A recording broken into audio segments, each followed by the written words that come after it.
Thank you all for joining us for the first SICSS-Howard Mathematica New Frontiers in Research and Technology panel. This initial gathering will focus on the future of research and equity in the metaverse.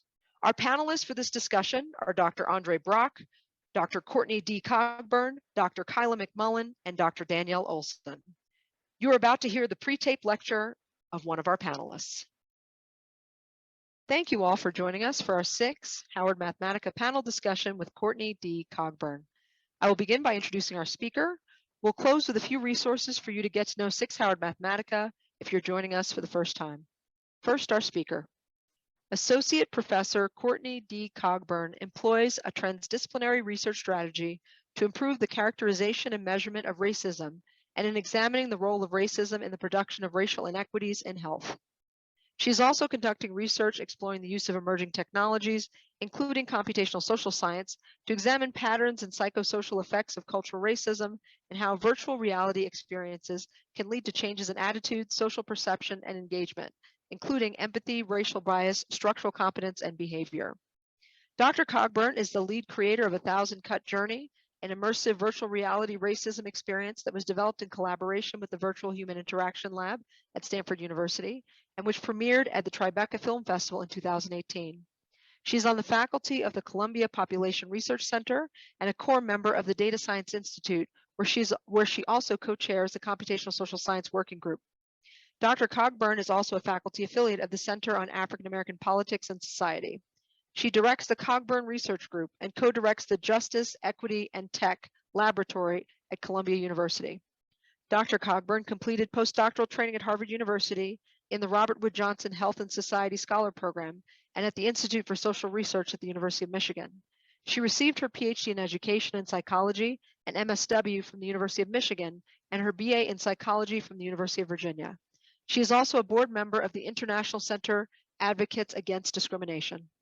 Welcome, Dr. Cogburn. The floor is yours. Hello, and thank you for having me. I'm delighted to be a part of this important session and happy to be sharing some of my early thinking around the metaverse and this concept of being untethered, which I'll unpack over the course of my talk. For me, this tweet that I put out recently captures where I am with this, and where I say there's the space between imagination and the story we tell about our dreams. We should let imagination linger longer. In story comes performance, claimed clarity that in some ways blunts imagination because it is more condensed than a dream. So stories really talk about, are structured and think about beginnings, middles, and ends. And what I'm arguing here is that we need to be in imaginative spaces longer, where we don't have any clear conclusions, we don't pretend to have answers, but we're thinking and reflecting and imagining and dreaming. And I'm very much in that space as it relates to the metaverse. I'm going to talk about different ways in which we represent and talk about Blackness. In particular, these four categories of Blackness being documented, existing in spite of, anti-racism, and technology. When we think about Blackness being documented, I'm talking about the ways in which we're documenting threats to Black well-being and health. This is perhaps famously represented in the work of W.B. Du Bois in his team's work to visualize Black America and taking sociological data and visually representing it in really beautiful ways. But really this work is thinking about the politics of visuality, and the very question of Black visibility were central to Du Bois's thoughts. How we represent the lives of Blackness, the various states of it, is an important piece of thinking about Blackness and lived experiences. We also think about Blackness in spite of. So we think about not only threats to Black well-being and health, but the existence and presence of well-being and health in spite of existential threats of various sorts. We think about the language of Black girl magic, liberation, abolition, Black Lives Matter, anti-racism, racial identity, etc., Black power, right? We're thinking about the ways in which Blackness embraces full lived experiences in spite of a variety of existential threats. Blackness is also reflected in anti-racism. So when I think about anti-racism, I think about holding whiteness accountable as a key source of existential threat to Black well-being and health. I like this quote from Toni Morrison where she says, "My project is an effort to avert the critical gaze from the racial object to the racial subject, in this case, whiteness, from the described and imagined to the describers and the imaginers." I think a lot about white people, right, and holding whiteness accountable, and in particular, the ways in which they don't understand racism. And when I say don't understand, I mean don't listen, willfully ignore, opt out of acknowledging, actively dismiss, reduce to a problem of the past, believe that racism is an exaggeration, don't want to feel uncomfortable or relinquish privilege, power, or status. This is not just my opinions. There's a rich empirical literature that documents the various ways that white people overestimate racial progress, underestimate racial inequities, and resist correction in various forms. So this is an important group for us to talk about and engage.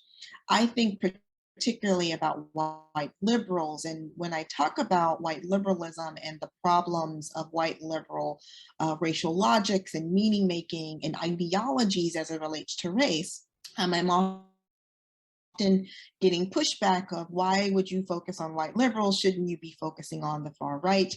And to that, I answer with this slide of a white choir. I am speaking to the white liberal choir, so to speak. This is a group that has a lot of work to do as it relates to understanding whiteness in their own lived experiences, as well as the functions of racism in society, which are inextricably related. I like this quote in this body of my work by Ta-Nehisi Coates, which really captures the significance of, for me, the use of virtual reality, where he says, "But all of our phrasing, race relations, racial chasm, racial justice, racial profiling, white privilege, even white supremacy, serves to obscure that racism is a visceral experience, that it lodges brains, blocks airways, tips muscle, extracts organs, cracks bones, breaks teeth. We must always remember the sociology, the documentation of Blackness, for instance, the history, the economics, the graphs, the charts, the regressions all land with great violence upon the body." So my work in this space is really built on the premise that achieving racial justice requires that we understand racism, and not an understanding that emerges only from intellectual exercise or even in the consumption or production of science, but rather a visceral understanding in the ways in which Coates just represented in that quote, understanding that connects the spirit and body as much as reason. And so I'm exploring the use of virtual reality as a way to do that. And in particular, I was the lead creator for a piece called 1000 Cut Journey, where we take you through 3 moments in the life of a Black male character named Michael Sterling, where you're experiencing racism as a child, an adolescent, and as an adult.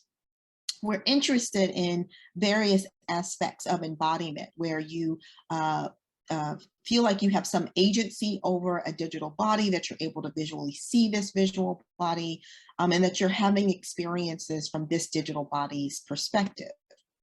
And in various ways, we want you to connect with this digital form using your physical form in the real world. I'll just quickly paint the trailer. He didn't do anything wrong. You can't leave here dressed like that. That's against that. Sorry, didn't notice you. Just brush it off. You have now become Mike Sterling. Look at yourself in the mirror.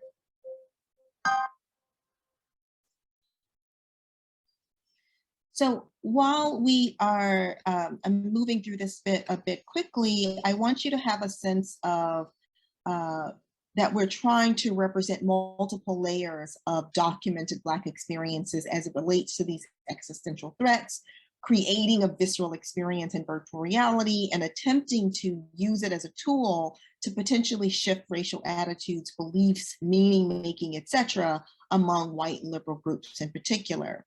This work premiered at the Tribeca Film Festival in 2018, and we started to get this really encouraging feedback about the effect that the piece was having for people. So it was described as a harrowing, powerful experience. People came back and said, "I'm still thinking about this experience," etc. But in the theme of research, we also want to empirically document the effects that these kinds of experiences might be having on different groups of people. And we've run a number of studies related to this to assess whether before and following the virtual reality experience using an experimental design, what types of effects are we observing? I don't want to get into the data of this just for the purposes of this talk, but I wanted to give you an example of the ways in which I have started to engage digital worlds and how to use various emerging technologies to address experiences of Blackness and in particular experiences of white racism. We're also working on a project going back to this idea of documenting Blackness. We're also working on a project where we're integrating data visualization and virtual reality to think about ways in which we can, again, visualize these existential threats, in this case, structural racism. How might we leverage the power of virtual reality in digital spaces to help people understand how systems and structures and legislation and laws and rules, practices, informal, informal, come together to create the challenging sociological context in which Black people navigate their lives. So for instance, can we place you, for instance, in a digital street in New York City and allow you to manipulate time, dragging time forwards or backwards, and watching the physical environment change based on a housing policy or a set of policing practices? Which bodies are affected? How does the physical environment change in terms of its feeling, but also in terms of its aesthetic based on policies, right? And so we're trying to think about ways to leverage the technologies that we have in hand now to think about how we can help people better understand the sociological experiences of Black people. Blackness is also technology. Blackness in and of itself is a construction and a tool. We made it up. We created it. So in that way, it can also be reconstructed and retooled.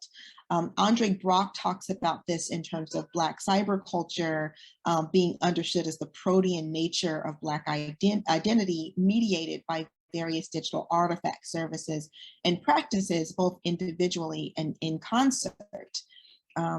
Others have talked about this in terms of that the problem with Black people engaging and using technology was not literacy or access, it was making it interesting. Black folk online required content that was satisfying to their needs. Brock talks about Black Planet in particular as one of the first social networking sites that centered Blackness in Black users as designers and members. I'm sharing with you here my Black Planet name. I was very active on Black Planet as Birth Truth. So Black people are no stranger to technologies. Blackness in and of itself is a technology. And Blackness has already transformed digital spaces and technologies that weren't designed for it. You can think about Black Twitter, for instance. And Black people have designed and built digital spaces especially for them, like Black Planet. So what I'm asking when we're thinking about being untethered and thinking about Black futures, particularly as it relates to the metaverse, is to not only think about ways to document Black lives, to not only think about how we thrive in spite of existential threat, to not only think about ways we intervene on experiences and systems of racism, to not only think about the ways in which we engage and create technology, but to also imagine futures and to also explore manifestations of Blackness that exist independent of those struggles, independently of those existential threats, independently of whiteness. And I offer that the blank canvas, I use blank in quotes, the blank canvas of the metaverse may be a space for us to think about the ways in which we Afrofuture the lives of Black people. So Blackness is Afrofuturism. Future is a necessary complement to realism. We can never deny or ignore the very real social realities and struggles that we are encountering, but futuring and imagining something else is also an important part of a full life and lived experience. Alondra Nelson thinks about Afrofuturism as a term of convenience that has described analysis and criticism in cultural production that addresses the intersections between race and technology. Afrofuturism looks across popular culture to find models of expression that transform species of alienation into novel forms of creative potential. In the process, Afrofuturism, reclaims theorizing about the future. And so for me, the practice and discipline of Afrofuturism is an important component of thinking about the intersection of race and the metaverse, particularly for Black people. I also am drawing from the thinking of Samuel Delaney, who says that we need images of tomorrow and our people need them more than most, our people being Black people. Without an image of tomorrow, one is trapped by blind history, economics, and politics beyond our control.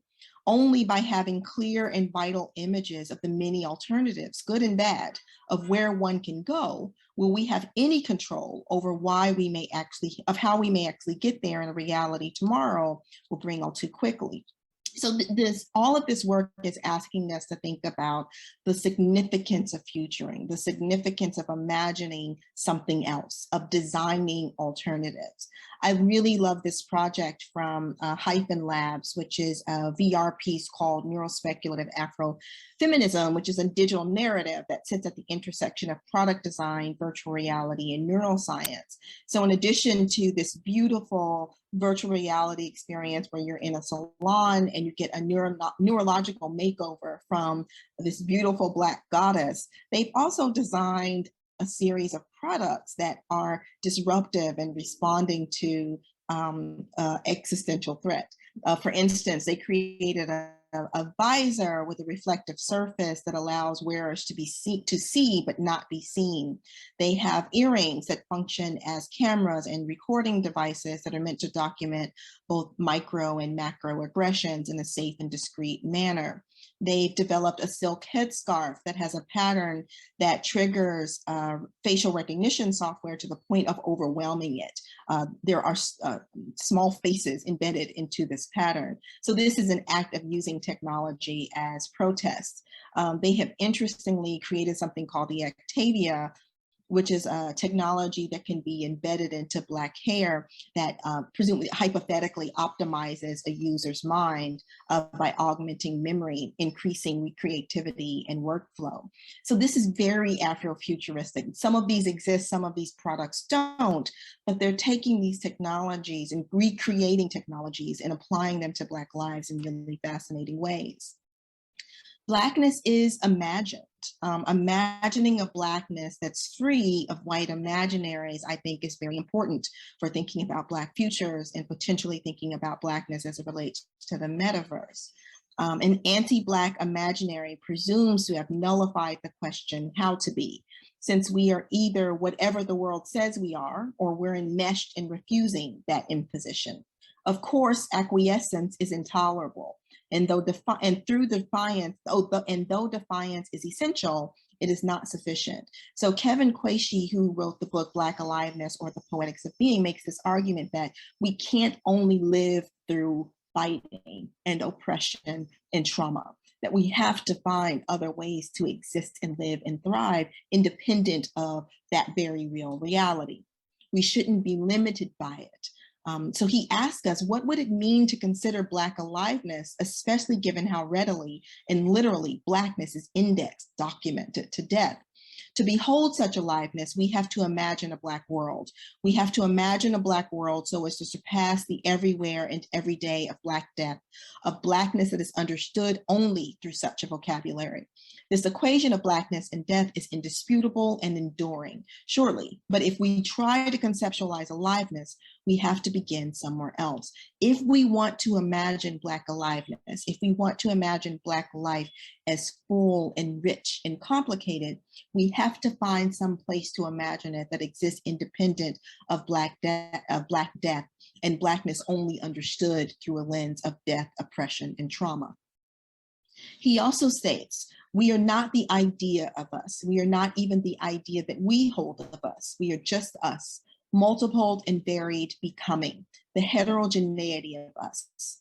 Blackness in a Black world is everything, which means it gets to be freed from being any one thing. We don't live in a Black world, this is true, but the as if of such imagining that he argues that literature offers, and I'm arguing that potentially the metaverse offers, which is still a question mark, that as if can inspire how we might navigate the world that we indeed live in, the one that is anti-Black, that resists and resents and despises our being.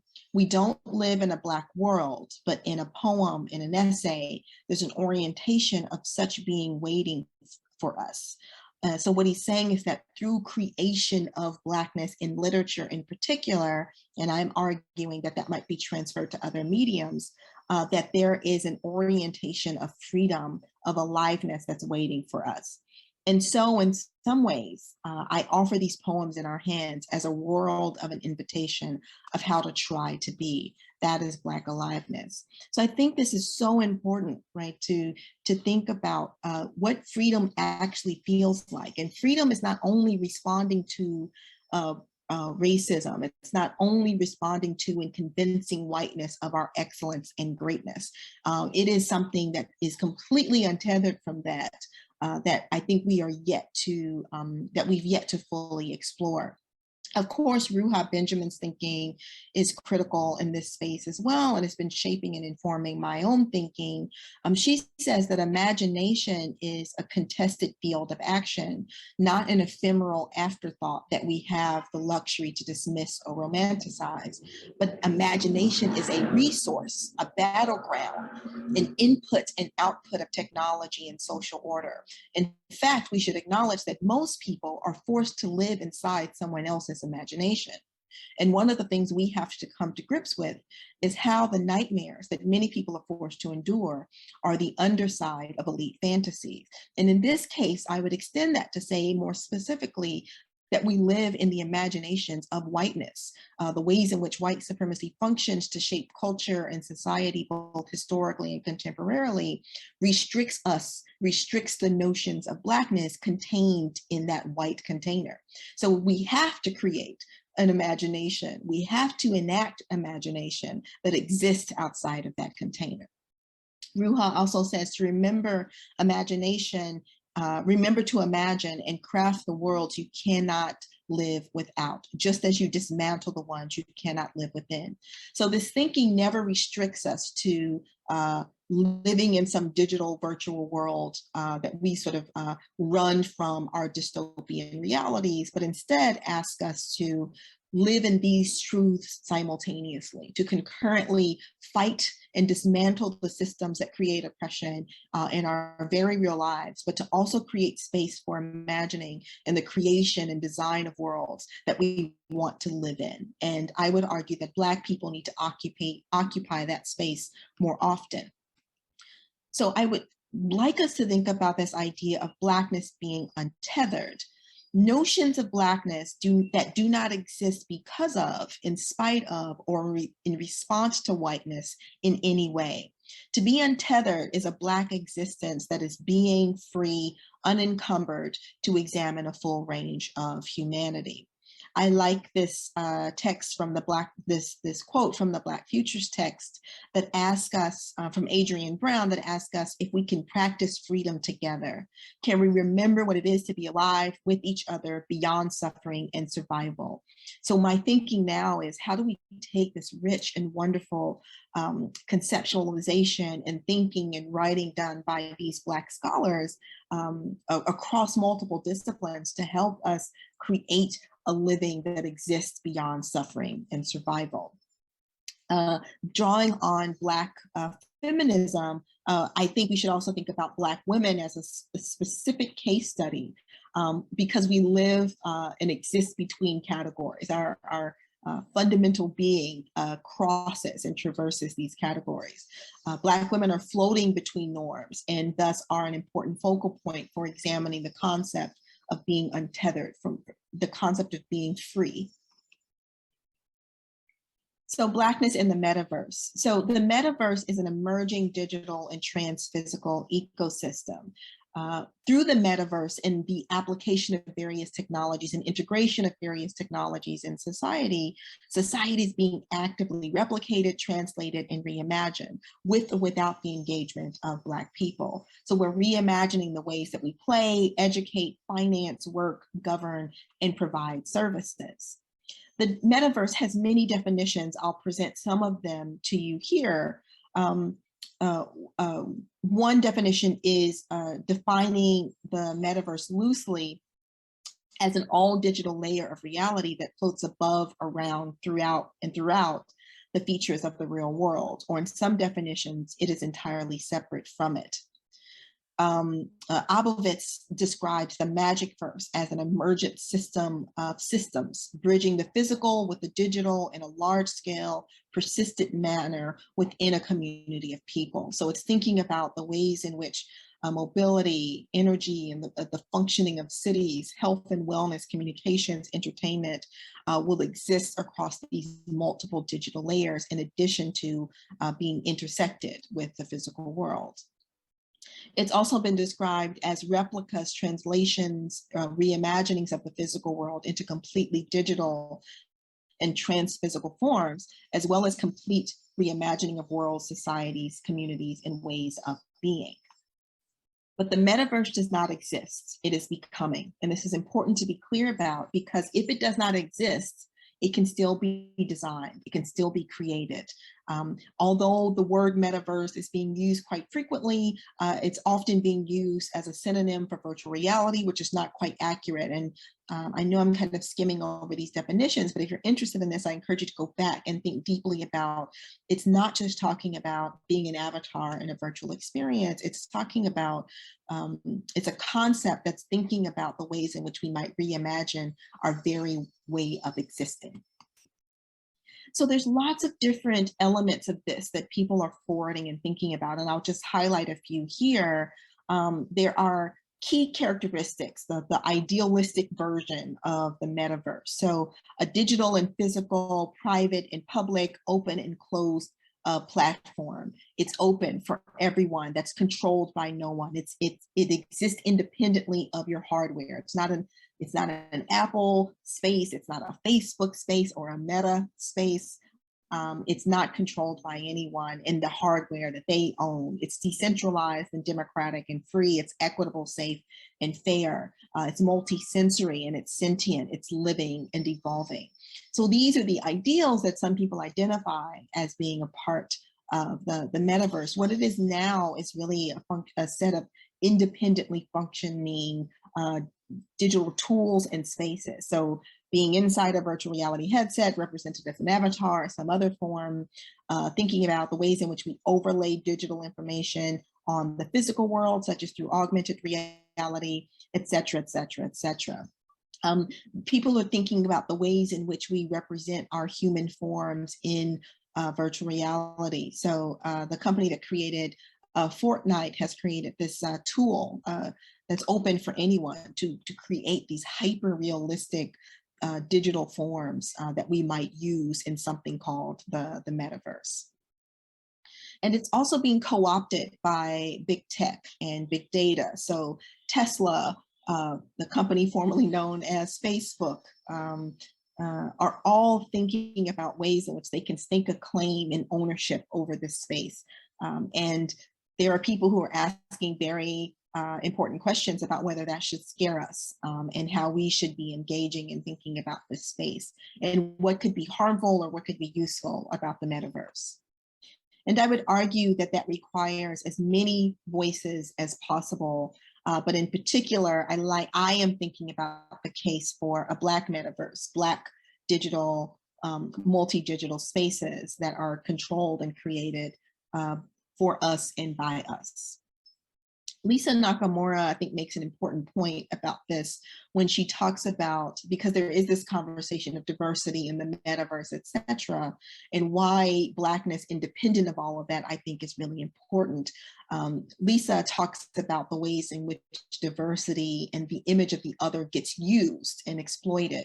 The corporate image factory needs images of the other in order to depict its product, a technological utopia of difference. It is not, however, a utopia for the other, or one that includes it in any meaningful or progressive way. Rather, it proposes an ideal world of virtual, social, and cultural reality based on specific methods of othering. So this is an argument that even the attempt to diversify the metaverse may still employ race, in particular racial groups, in particular images, simply as tools to be manipulated in service of things that don't serve those particular groups of people. So there's an argument that technologies are inevitably racialized, even if they claim to be raceless. There is no raceless technological progress. So this complicates, right, my argument about the metaverse. Is it even possible to create a space for Blackness in this thing called the metaverse that is truly independent of whiteness or of racially oppressive systems? To be determined, I don't know. So I come back to this quote from Kevin Quashie to kind of bring this together, that what I'm hoping is that there is a possibility of Black aliveness that can be explored in the metaverse. And I will continue to draw from existing thinking and develop my own thinking as it relates to this. But I continue to stay grounded in this quote from Kevin, where he says, again, we are not the idea of us. We're not even the idea that we hold of us. We are just us, multiple and varied, becoming the heterogeneity of us. Blackness in a Black world is everything. And so again, I'm trying to think about, can a Black world exist? Can we take the quote blank slate of the metaverse, which again is never raceless, but can we take that slate and create a Black world and think about experiences of Black freedom and Black aliveness that aren't possible yet in our physical environments? So I'm asking this question: can and should the notions of Black imagination, Black aliveness, Afrofuturisms, the cautions, hopes, and audacious joy observed within critical race and digital studies be applied to the possibilities of building Black worlds in the metaverse? Is the metaverse a frontier for immersing Blackness in quiet, leisure, joy, vision, aliveness, legacies, mystery, imagination, abstracts, and in Black space? So moving us from this dealing and grappling with the lived reality in our physical world, but also creating opportunities of imagination and futuring and thinking of Blackness independent of white oppression and other social oppressions. And might the metaverse be one space for us to think about that? Thank you.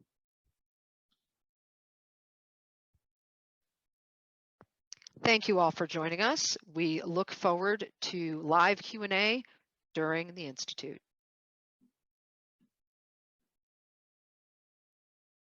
Thank you all for watching. For more information on SICSS-Howard Mathematica, visit our website, follow us on social media, and join our email list.